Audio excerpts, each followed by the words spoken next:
The Cure d'Ars. Chapter 20. Miracles in the Life of the Cure d'Ars. 2. Intuitions and Mystical Experiences. Time and again the Abbé Vianney was called on to reveal their vocations to young people, eager for well-doing but uncertain of the future. There were probably no subject on which he was consulted more often, and on which his replies to his visitors were more astounding, and indeed more moving. On August 14th, 1828, Marie Duclos and Eugenie Bernard, two young women of Ferines, a parish not far from ours, came to confess to him in preparation for the feast of the Assumption. His reputation for sanctity was already spreading from parish to parish. It was soon to penetrate far beyond the boundaries of the diocese of Belley and even of France. It was only Eugenie Bernard who wanted the advice of the Cure d'Ars on her vocation. She wanted to enter a convent, but her parents absolutely refused to consider it. They had married off their elder daughter, Jean Marie, and they expected their younger daughter to bring them a new son-in-law. After all, Jean Marie, who had married one of her cousins, Etienne Bernard, was so happy. The Cure d'Ars did not hesitate for a moment over his reply. "No, my child," he told Eugenie, "you won't become a nun. You'll stay with your parents, and you'll die with your family. It's your sister who will be a nun." "I beg your pardon, Monseigneur le Curé," the astonished girl replied. "I said your sister and not you." The announcement left the penitent flabbergasted. It was so utterly incredible. In any case, she had no time to protest, for the shutter closed on her at once. On her way back, she told the strange story to her friend, Marie Duclos, who looked on the Abbé Vianney as a real saint, could only reply, "There's nothing for it but to do as you were told." "Yes, I'll wait and see what happens," replied the unhappy Eugenie, and she reconciled herself to staying on at home. She made up her mind, though, that never, whatever happened, would she reveal to her sister Jean Marie the prediction of the Curé. A year had hardly passed when Etienne Bernard died. A few months later, his widow entered the Ursuline convent of Villefranche-sur-Saône. Eugenie stayed with her old parents, waited on them, cared for them, closed their eyes, and died like a saint, with the happy dream of her girlhood still no more than a dream. The Cure d'Ars had made no mistake. Another prediction of the same kind dates from almost exactly 19 years later. About midday, on July 28, 1847, the Abbé Vianney was leaving his church for his presbytery after spending 12 hours on end in his confessional. On his way, he was stopped by a poor woman who had flung herself on her knees and held out for his blessing her 7-month-old baby son. "The child you are holding in your arms," the curé told her, weighing every word, "has been chosen by God for his glory. His vocation is to the religious life.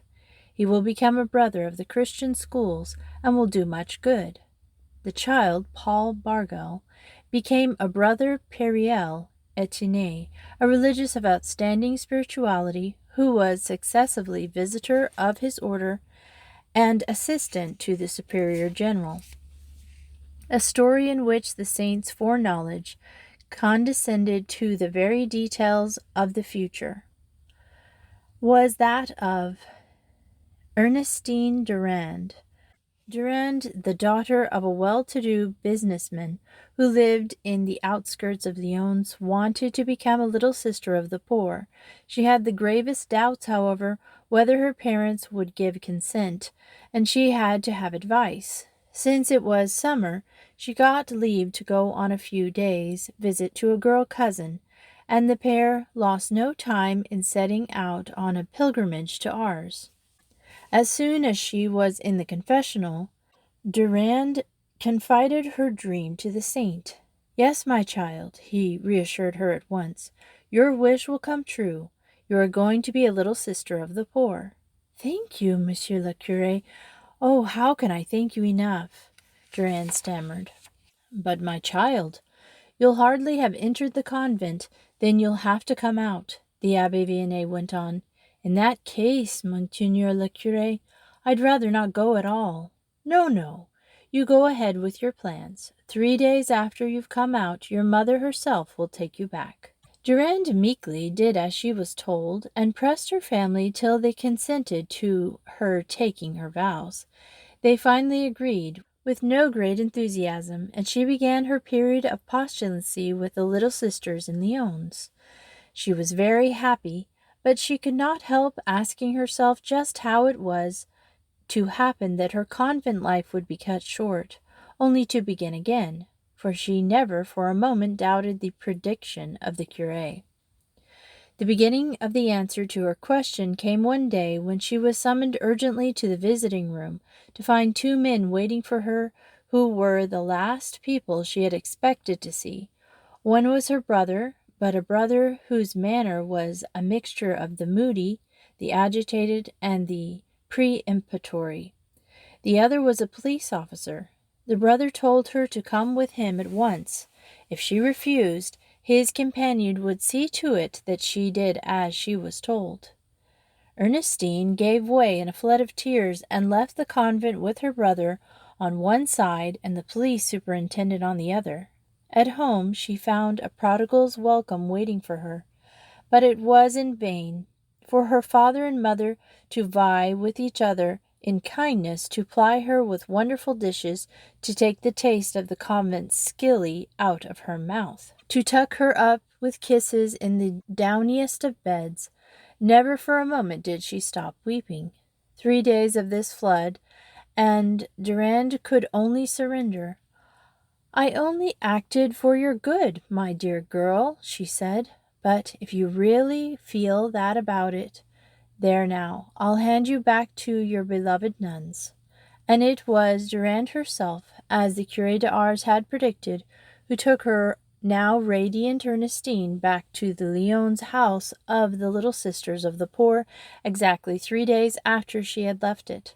Ernestine became Sister Marie of Saint Celestine and died with a smile on her lips, full of years and merits, in the Portieres convent of the Little Sisters of the Poor. The piercing gaze of the Curé de Ars penetrated even deeper than the world of souls. There is irrefutable evidence that it saw clean through into the mysterious regions of the beyond, into heaven, into purgatory, perhaps even into hell, with which it has already been seen. The saint had his frequent brushes on earth. On Friday, October 7th, 1853, 3 died at Bordeaux: the Reverend Mother St. Joseph, founder of the Order of St. Joseph, whose parent establishment stands round the corner from the cathedral. This deeply respected nun had been born at Villefranche-sur-Saône and was a cousin of one of the headmistresses of the Ars province, and she was well known to the Abbé Vianney. The next morning a girl from the Isère, who was on the point of entering the order, and who had heard about its foundress's illness, managed to reach the curé, who had already vested himself for his mass. "May I ask you to pray for the recovery of Mother St. Joseph?" she asked. "My child," replied the Abbé Vianney, lifting his eyes to the sky with a smile, "Mother St. Joseph doesn't need it any more. She is dead." "But, Monseigneur l'Abbé, in that case won't you pray for her soul?" the girl insisted. The only answer the Curé de Ars gave was to lift his eyes to the sky once more. Now nobody had even spoken to him of the illness, much less the death of the saintly nun, whose cause was to be brought one day before the Holy Office. Yet he was canonizing her by a supernatural intuition within a matter of hours of her passing. One day a young woman in deep mourning got into a railway compartment where there were a number of pilgrims on their way to Ars, a priest, the Abbé Guillemont, superior of the House of the Immaculate Conception at Saint Dizier in the Haute Marine, seemed to be in charge of the little group. As the train started to pull into Villefranche-sur-Saône, the nearest station to ours, the pilgrims began to get their belongings down. "Monsieur l'Abbé," said the woman in mourning, "would you mind if I were to come along wherever you're going? I might as well go there as anywhere else. I'm traveling for pleasure, you see. And could you tell me about things when we get there?" "I'll do my best," the priest replied. "You can join our party if you like. You were talking about a saint who works miracles whom you're going to see. Do you think, Monseigneur l'Abbé, you could arrange for me to meet him?" "There again, I'll do what I can," the Abbé Guillaumin assured her. The carriage in which the travelers got outside Villefranche station set them down in front of the church at Ars between 11 o'clock and midday. "We couldn't have arrived at a better time," commented the priest, who had made the pilgrimage before and knew the village timetable. "The curé will be just ending his catechism class.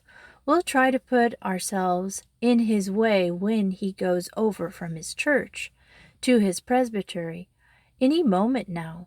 The woman in mourning, pale with emotion, slipped into the ranks of the pilgrims, and, thanks to the Abbé Guillaumin, was able to get a good place in the front row. Suddenly the Curé d'Ars appeared. There was a kindly smile on his face, and his deep blue eyes, burning with an inner fire, darted keenly to the left and to the right. Only he can have known how many exalted hopes and hidden sorrows that piercing gaze discerned. But evidently one of his pilgrims seemed to him to be in despair, for he went straight to her. He stopped before the woman in mourning, who had fallen on her knees. He bent down and whispered into her ear, and what he said was this: "He is saved. Yes, he is saved." The unhappy woman shook her head desperately, as if to say, "But it can't be true." And the curé's low voice continued, in even more emphatic tones, "I tell you he is saved," he insisted. "His soul is in purgatory, and you must pray for him." Between the parapet of the bridge and the water, he had the time to make a dying act of repentance. It was the most Blessed Virgin who won him his pardon. "Do you remember the month of Mary you had put up in your room? Your husband may have been irreligious, but he didn't try to stop you. Sometimes he even joined in your prayers. It was that which earned him mercy in his final hour." The saint passed on to his presbytery. The young widow, without another word, stumbled into the church. She wanted to be alone and to weep, but above all she wanted to thank God for his infinite compassion. Her husband was saved, though every circumstance of his death had overwhelmed her with the certainty that he was lost forever. It was only the next day, when she met the Abbé Guillaumin and thanked him for his great kindness, that she told him her story and revealed the message and comfort the Abbé Vianney had whispered in her ear. "My husband is saved," she ended up. "I shall really see him in heaven. Monseigneur l'Abbé, the doctors had ordered me to travel for my health, but all that was really wrong with me was my horrible misery at the dreadful death. He's saved now, and I'm cured." Facts so remarkable, so out of the ordinary, and so numerous as these could only be the manifestation of an incontestable sanctity. There is, however, another class of facts more distinctive still, which may be said to denote a soul that it has attained perfection. Wonders of this kind also are to be found in the stories of the Curé d'Ars, and they link him to a fellowship with the greatest of the mystics, for time and again the curé was seized up in an ecstasy and snatched away by contemplation from all awareness of the senses. One day in Holy Week, a nun who was confessing to him suddenly heard his voice stop. His last words had been, "Ah, my child," spoken with a deep sigh. Then silence had fallen. When he began to speak again, it was in an unknown language. I was so astounded, the nun said, that I looked him in the face. He seemed to be out of his body. I believed he was seeing God. I thought I was. I thought I was unworthy to remain in his presence of such a great saint, so I came out all scared. The curé had just opened the shutter to hear the confession of another nun when she saw that he was what she could only describe as permeated with light. He was motionless, and for almost an hour maintained a silence more impressive than any words, and which he only broke in the end to impart to the penitent a revelation which lightened up the very depths of her soul. On May 8, 1840, a devout woman, who was bringing the curé a gift for his charities, was witness of an apparition she later described at length to the prelates who were investigating the R's case. The story is best told in her own words. The clock had just struck 1 o'clock in the afternoon, she said, and the curé was alone in his room. Catherine opened the door of the presbytery to me, and I had already started to climb the stairs when I heard the Abbé Vianney talking as if there was someone with him. I went up on tiptoe, and I listened. Someone was saying to him in a gentle voice, "What do you want?" "My sweet mother," I heard the curé's voice answer, "I want the conversion of sinners, the consolation of mourners, and the relief of my sick, and especially of one of them who has been ill for a long time, and who is praying that she may either die or be cured." The other voice replied, "She will be cured, but later." At these words I suddenly entered the room, for the door was standing just ajar. As I was suffering from cancer, I was certain that the last words I heard had been about me. What was my surprise when I saw standing in front of the fireplace a lady clad in a dress of dazzling whiteness, shone with gold roses. Her shoes seemed to me as white as snow. Round her head was a crown of stars, which shone like the sun, and I was almost blinded. When I was able to lift my eyes on her again, I saw she was smiling most kindly. "Dear mother," I blurted out, "take me to heaven." "Later," was all she said. "Oh, mother, it's time now," I answered. "You will always be my child, and I will always be your mother," she said, and with these words she disappeared. For a moment I was riveted where I stood, and I was so dumbfounded at the privilege I had been granted. When I came to myself, I saw the curé still standing motionless in front of his table, his hands clasped on his chest.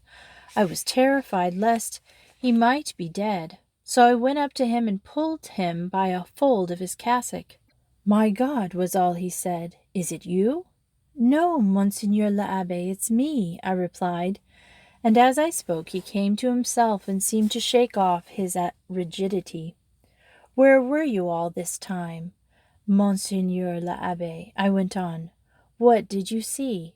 "I saw a lady." "I saw her too," I said. "Who is she, this lady?"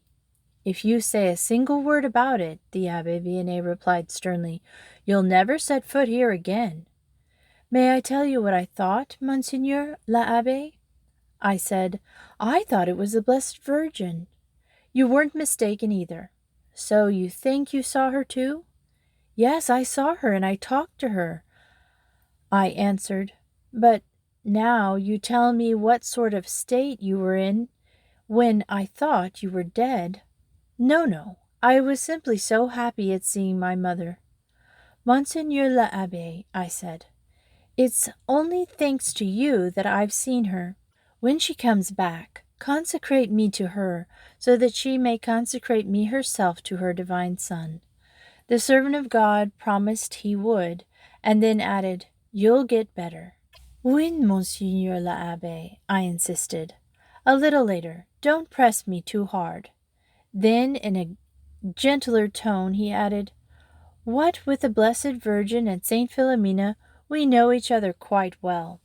Almost more astonishing than these extraordinary appearances themselves was the simplicity, it might almost be said the good-natured air, with which their recipient accepted them.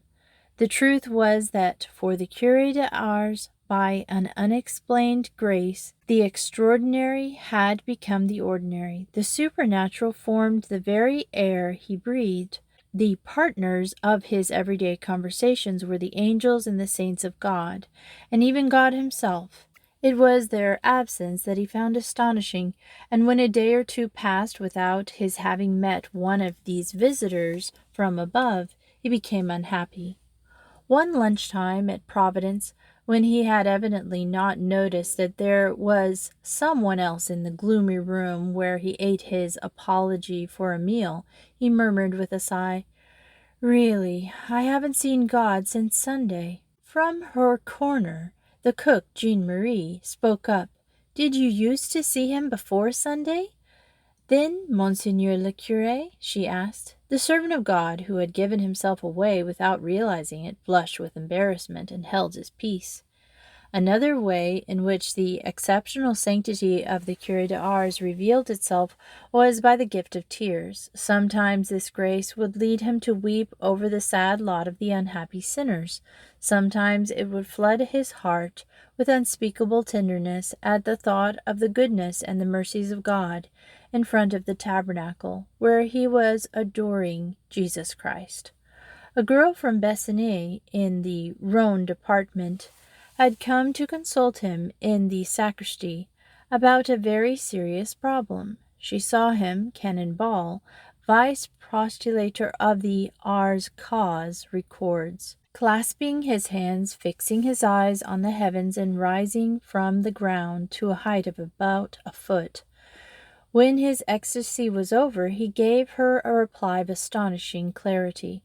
The Abbé Gardet, curé of the Church of St. Vincent, had a similar experience. He saw the Abbé Vianney, who was reciting the act of charity in the evening prayers, rising slowly above the pulpit, where he had been kneeling, as if he had been lifted up and borne by the angels. His face was transfigured, and his head was surrounded by a halo.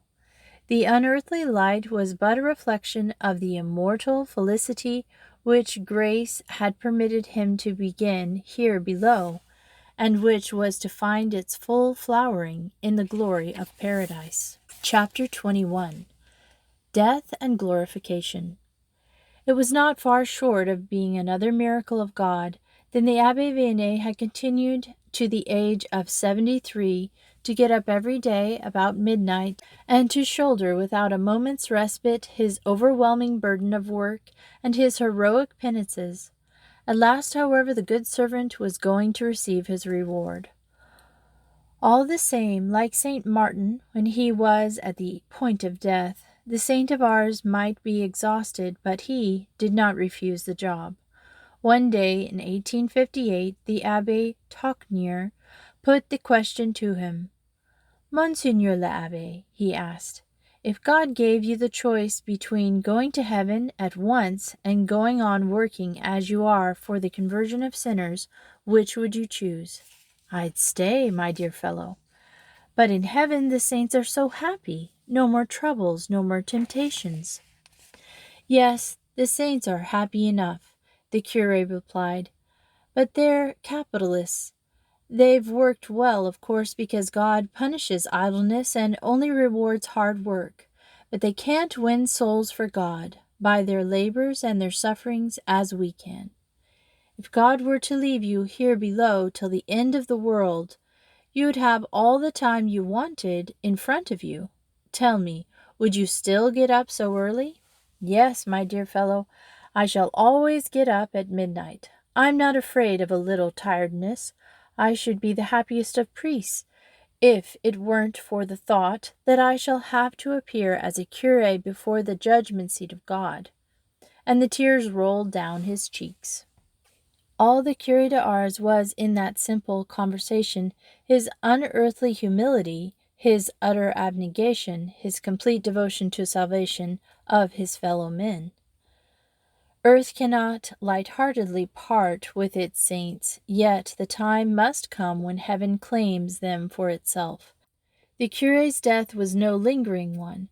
It came on him swiftly, as it comes on to soldiers in the heat of battle.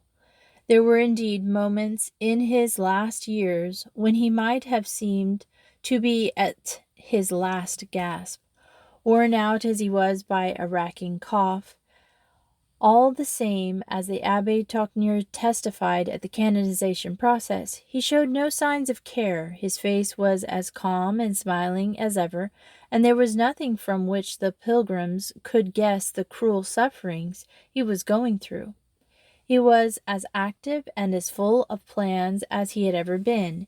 He was thinking of rebuilding his church and arranging for a mission to be preached in the parish. Nevertheless, his presentiment did not deceive him. He had little more time left on earth. On July 18, 1859, he declared quite plainly the very day of his death, "It would be," he said, "one of the opening days of the coming August." Friday, July 29th, was a particularly exhausting day for him. There was not a moment when the church was not packed to overflowing with pilgrims, and the atmosphere became as close as a Turkish bath. The saint had woken up ill, but that did not prevent him from going down to the church at 1 in the morning. He was on fire with fever. He was seized with fits of suffocation in the confessional, and more than once he had to be led outside to recover in the open air. All the same, he confessed for 16 hours before he went up again to his room, leaning on the arm of Brother Jerome. Midnight sounded from the church tower, then 1 o'clock, but the broken athlete did not get up. At length he called out, and Catherine, who, unknown to him, had been waiting in the next room, hurried to his bedside. "My humble end has come," he whispered. "You must send for the Curé of Jassin." "I'll go and get the doctor too," Catherine said. "It would be a waste of time. The doctor can't do anything." The Abbé Tocnier was the next to arrive. "Monseigneur le Curé," he tried to tell his superior in the tones of a son talking to an adored father, "Saint Philomena, who cured you 16 years ago, will cure you this time too." "Saint Philomena won't be able to do anything now," the curé said. As he spoke, the tide of pilgrims were lapping against the threshold of the presbytery. They could not believe the news that was beginning to be whispered round. They had come to see the saint of ours, and now perhaps he was to be taken from mortal sight forever. There were tears in the voices that called for him. The Abbé Vianney, in words of the Abbé Bayou, his confessor, was completely conscious and remained so to the very end. He made his confession to me with his accustomed devoutness, with no sort of agitation and no recalling of his past anxieties. He gave his permission for his parishioners to come up and see him.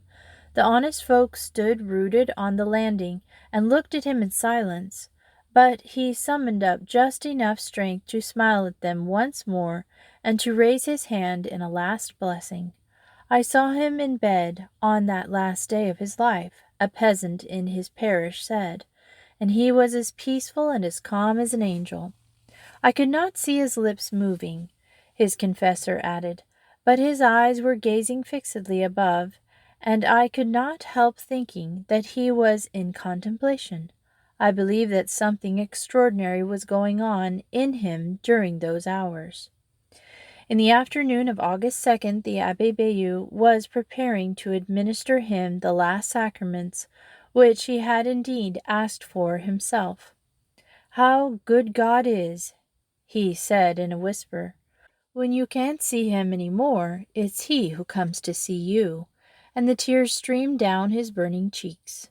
"Monseigneur le Curé, why are you crying?" asked the brother who was watching at his bedside. "It's so sad to receive communion for the last time," sighed the dying man, for whom the Eucharist had been his greatest joy. On the evening of Wednesday, August 3rd, the Bishop of Belley, Monsignor de Langleri arrived to take the Curé de Ars a last time in his arms. The missionaries who had been called in from the parishes where they were preaching kept watch and prayer beside the dying man. The next day at 2 o'clock in the morning, Saint Jean-Marie Vianney passed peacefully away. At the very moment when the priest who was reading aloud the prayers for the dying had reached the words, "May the angels of God come to meet him and lead him into the heavenly Jerusalem," the tolling of the death knell plunged Ars and the parishes all round into the deepest mourning. The pilgrims who thronged the church could hardly believe the ill news as they repeated to themselves that their father and their comforter was now no more. Something else had come to an end, too, that might never more be seen on earth. Crowds so enormous, pressing for 30 years together to the feet of a saint so great. They gathered for the last time, the crowds on the morning of Saturday, August 6, 1859, to escort the saint's coffin to its last rest. 6,000 laymen and 300 priests, and many priests who had not been able to come on account of their Sunday confessions, trod in a procession that was a single silent prayer. Monsignor de Langleri spoke of the servant of God. How many years, nay, how many centuries have passed over the world, he asked, since it has seen the spectacle of a priestly life lived on such lines, so utterly and continuously dedicated and devoted, with such fruitlessness and such holiness, to the service of God. Well done, good and faithful servant, the Bishop of Belley continued. And there were few in the congregation who did not see a prophetic meaning in his use of the text, taken as it was from the Church's ritual in honor of a new saint. Well done, good and faithful servant, enter thou into the joy of thy Lord. For working day is over, and the Lord is telling you, you have done enough, toiled all you can. Come, here is your recompense, and the reward of your labors. And speaking to you, my dear, my venerated curé, I say, be assured that the greatest, the most ardently awaited day of my episcopate will be the day that the infallible voice of the Church permits me to hail you solemnly and to intone in your honor, good and faithful servant, enter thou into the joy of thy Lord. The Church knew it, and Rome knew it. A saintly priest, one of the little band whose life calls out for canonization, had rendered up his soul on the soil of France. Indeed, the voice of the people, which, when it speaks under right guidance, is the voice of God, had already spoken and had canonized the Curé de Ars 30 years before his death. Where is the saint? Or, we want to see your saint, had often been the first words of the pilgrims arriving in the village. Now the Church, in her turn, was to speak. While the Abbé Alfred Magnin was writing the biography, which was to make the kindly features of the Abbé Vianney even better known to the world, and Abbé Tauchiner was beginning to build the fine church in honor of St. Philomena of which his saintly predecessor had dreamed. Monsignor de Langelier was getting together the evidence necessary for his canonization. November 21st, 1862, saw the official establishment of an ecclesiastical court, which was to carry out what is known as the ordinary process, that is to say, a searching inquiry, presided over by the bishop of the diocese, into the life, virtues, miracles, and writings of the servant of God. The court concluded its work on March 6, 1865, and the next stage, the apostolic process, was opened by a decree of Pius IX, dated February 6, 1866. On October 3, 1872, the Curé de Ars was declared venerable. On January 8, 1905, Pius X raised him to the glory of the altar by pronouncing his beatification, and gave him as patron to all the parish priests of France and the French colonies. Finally, on May 31st, 1925, the year that saw the canonization of St. Therese of the Child Jesus, The Cure de Ars terminated the series of the Holy Year canonization when he became Saint Jean-Marie Vianney.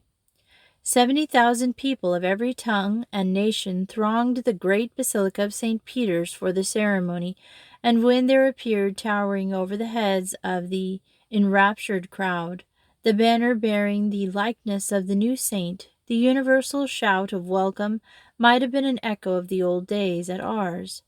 Then thousands of throats took up the jubilant Te Deum. That was the response of the pontifical decree of canonization. St. Peter's became a blaze of triumphant light. It was impossible to remain untouched by the great outburst of joy, for the memory of St. Jean-Marie Vianney had lived on in the hearts of the common people, among whom his cult had taken deep root. The obscure village where he passed 41 years of his life never ceased to be a place of pilgrimage from the days of his death on. Up to June 17, 1904, the day when the body of the curé was exhumed from his grave, pilgrims had to content themselves with praying on the slab of black marble that covered his remains, and many miracles of healings no less than of conversions occurred here. The number of visitors increased following the beatification ceremonies of 1905, for there was a new attraction to bring pilgrims to Ars.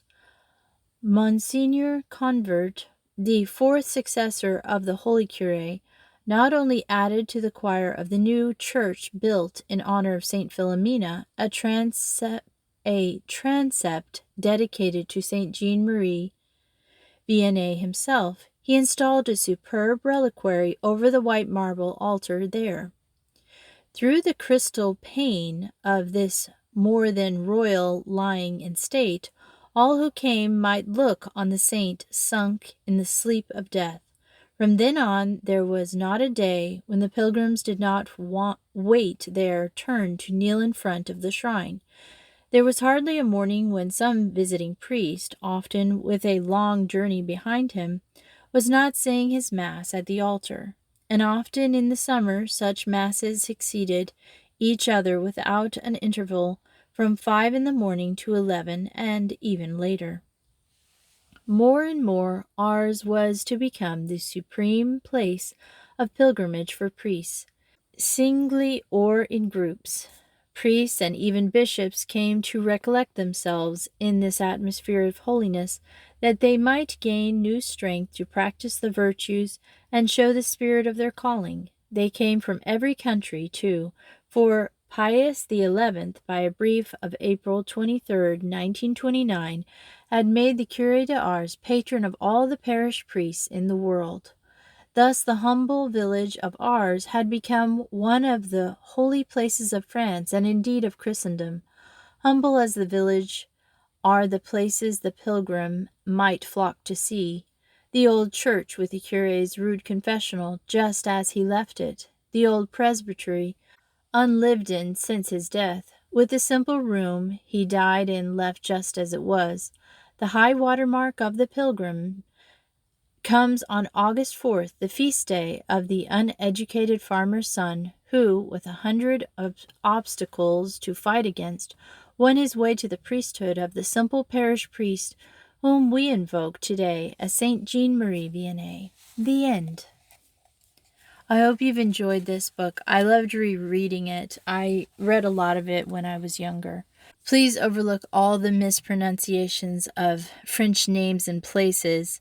But the most important part is the life of St. John Vianney and the beautiful lessons he gives us.